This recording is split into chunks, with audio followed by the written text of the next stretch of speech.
నువ్వేదో తప్పులు చేసావు, నీ జీవితంలో కొన్ని తప్పులు చేసావు, వాటిని నువ్వు సరిదిద్దుకోవాలి. అవి నువ్వు దేవుడి దగ్గర మొత్తం చెప్పి కన్నీటి ప్రార్థనతో చెప్పి పాపాలన్నీ క్షమించమని వేడుకోవాలి. అప్పుడు నీకు నీ జీవితంలో అలాంటివి నెరవేరుతాయి. ఇప్పుడు ఈయన తప్పులు చేస్తాడు ముందే తెలిసి ఉండాలి కదా ఆయనకి. వీడు తప్పులు చేస్తాడు కాబట్టి వీడికి వాగ్దానం ఇవ్వకూడదు అని అనిపించాలి, ఆయన ముందే తెలియాలి కదా. ముందు వాగ్దానం ఇచ్చేసి మళ్ళీ తప్పులు చేసావు కాబట్టి నేను విరమించుకుంటున్నానంటే ముందు భవిష్యత్తు తెలియదు కదా. తెలియదు కదా. బైబిల్లో కూడా అట్లాగే ఇప్పుడు తప్పు చేస్తున్నానప్పుడు ఆయన చెప్పినప్పుడు నువ్వు ఈ తప్పు చేస్తున్నావు చెయ్యొద్దని ముందే చెప్పాలి కదా. చెప్పాలి కదా. అలాంటివి ఏం చెప్పేవారు కాదు, కానీ అలా అనేవారు. మీరేమవుతారమ్మా? మీ చెల్లి, మీ పాప, ఓకే, మీ పిన్ని వాళ్ళ అమ్మాయి. కానీ బాల్యం అంటే నాకు తెలియదండి. నేను పాకే వయసు నుంచి కూడా నన్ను ఉయ్యాలు వేసేసి ఇంటి పక్కనే అనమాట, నన్ను ఉయ్యాలు వేసేసి కుక్కను ఒకటి కాపలా పెట్టేసి వెళ్ళిపోయేవాడు, చర్చికి వెళ్ళిపోయేవాడు. నేను ఏడిస్తే కుక్క నన్ను ఉయ్యాలు ఊపేది.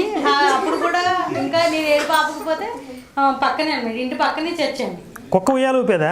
ఉయ్యాలు ఊపేది. అట్లా ప్రాక్టీస్ ఇచ్చారా?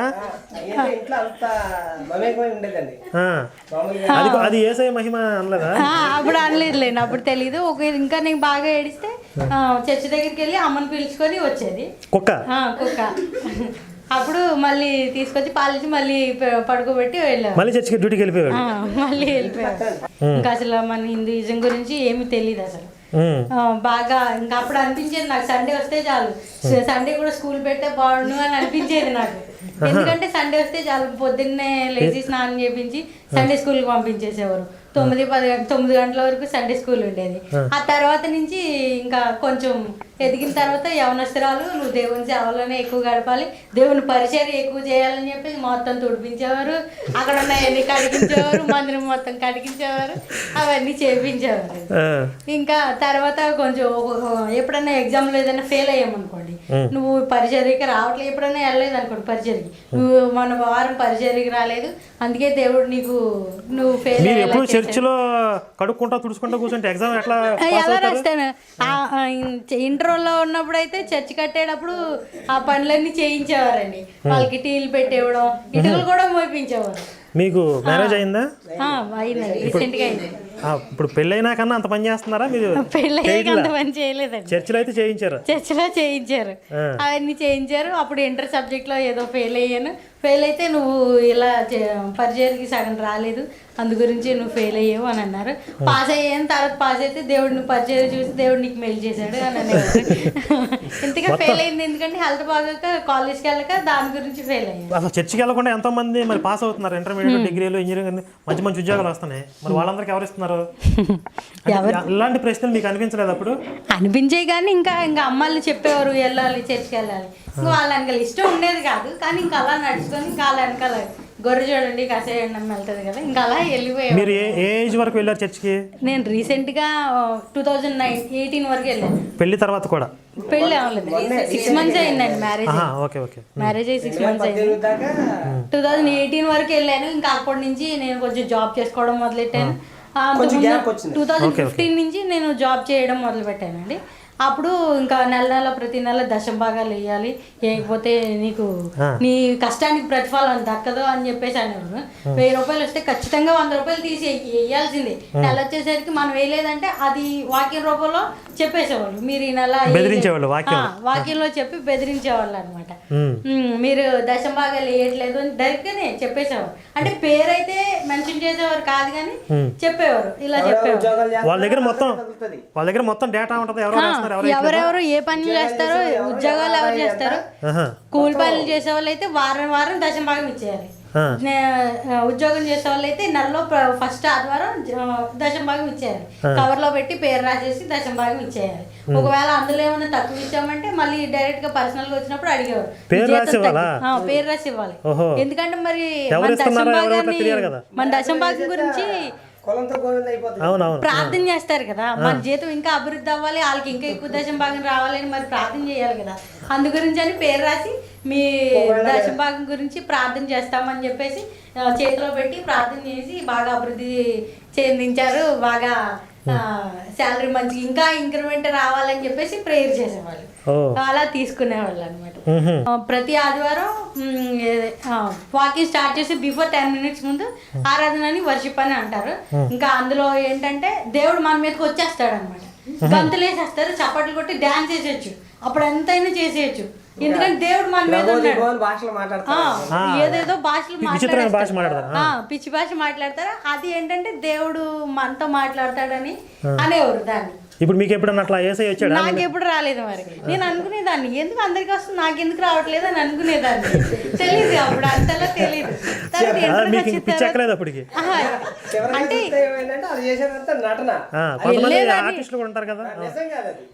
అది నిజం కాదని అలా వర్షిప్ జరిగే మధ్యలో నేను కళ్ళు తెరిచి చూసేదాన్ని, కానీ ఎవరు కళ్ళు తెరిచి చూసే, ఎందుకంటే నన్ను డ్రమ్ కొట్టమనేవారు, నేను డ్రమ్ కూడా కొట్టేదాన్ని. వర్షిప్ జరుగుతుంటే డ్రమ్ బాగా కొట్టేదాన్ని.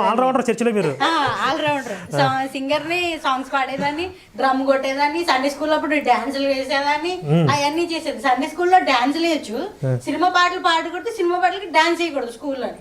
కానీ సండే స్కూల్లో ఎంతైనా గెంతొచ్చు, ఎంతైనా డాన్స్ చేయొచ్చు. కానీ స్కూల్లో మాత్రం డాన్స్ ప్రోగ్రామ్ లో పార్టిసిపేట్ చేయకూడదు. ఎందుకు చూడలేదు, చాలా సినిమాలు చూసా, ప్రతి సినిమా చూసేదాన్ని. వాళ్ళు చెప్పేవాళ్ళు వాళ్ళు చూడొద్దని, కానీ నేను ప్రతి సినిమా చూసేదాన్ని. టీవీ చూడకూడదు, టీవీ చూస్తే పాపం అని. ఇప్పుడు ఏమంటారంటే మీరు దేవుడి మార్గాన్ని విడిచిపెట్టేశారు, అందుకే నిజదేవుని వదిలేశారు అంటారు. ఇప్పుడు అలా వర్షిప్ జరిగే టైంలో అందరు కళ్ళు మూసుకునేవారు, నేను ఒక్కదానే కళ్ళు తెరిచి వీళ్ళందరూ ఏం చేస్తున్నారని చూసేదాన్ని. మధ్యలో ఏం చేస్తారంటే మైక్ వేరే ఒకరికి ఇచ్చేసి పాట పాడమని వర్షిప్ చేయడం. పాస్టర్ బయటకు వెళ్ళాము. మధ్యలో బయటకి వెళ్ళేవాడు. ఎందుకు వెళ్ళాడని అడిగారు మీరు?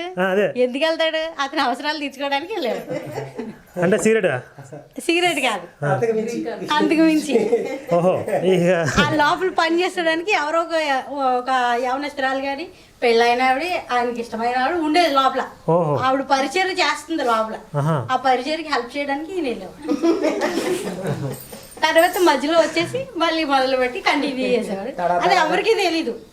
కళ్ళు మూసుకొని వాళ్ళ మీదకి దేవుడు వచ్చేస్తాడు కదా. దేవుడు వచ్చినప్పుడు వాళ్ళు ఏంటి గంతులు వేసి చప్పట్లు కొట్టేసి ఆనందంతో కన్నీటి ప్రార్థన చేసేవాళ్ళు. కన్నీటి ప్రార్థన చేస్తారు, ఆ దేవుడి మీదకి వచ్చేసి ఆనందపడేవాళ్ళు ఆనందపడతారు, ఇంకా పాటలు పాడేవాళ్ళు పాటలు పాడతారు. ఏమి చేయలేరు, కళ్ళు మూసుకొని చప్పట్లు కొడతారు. కళ్ళు తెరిస్తే శాపం వచ్చిందని కళ్ళు తెరవకూడదు, కళ్ళు తెరవకూడదు. మెయిన్ కాన్సెప్ట్ ఏంటంటే కళ్ళు తెరవకూడదు, అది ఆర్డర్. ఏంటంటే కళ్ళు తెరిస్తే దేవుడిని మీ దగ్గరికి రాడు, దేవుడు మీతో మాట్లాడడం మెయిన్. కళ్ళు తెరిస్తే మీతో మాట్లాడే దేవుడు మీ ప్రార్థన ఆలకించడం. మీరు కళ్ళు తెరిచి ఆయన మాట అనకుండా చూశారు కాబట్టి మీకు అర్థమైంది విషయం. నాకు అర్థమైంది, నేను చూసేదాన్ని అప్పుడే కదా. ఇప్పుడు ఇందులో మీ దగ్గర నుంచి ఒక బలమైన సందేశం, కళ్ళు మూసుకుపోయిన వాళ్ళకి దొరుకుతున్న విషయం తెలియదు, మీరు కళ్ళు తెరిచి చూశారు కాబట్టి మీకు విషయం అర్థమైంది అని ఒక చక్కని సందేశం ఇచ్చారు మీరు. కానీ అది చెప్పలేం కదండి, బయటికి చెప్పలేం కదా, ఇలా చేశారు మాస్టర్ గారు అని చెప్పలేం కదా. వాళ్ళు ఇజ్జత్ పోతుంది కదా. నేను ఇంకా ఎవరికి చెప్పేదాన్ని కదా, మా అమ్మకి కూడా చెప్పేదాన్ని కదా.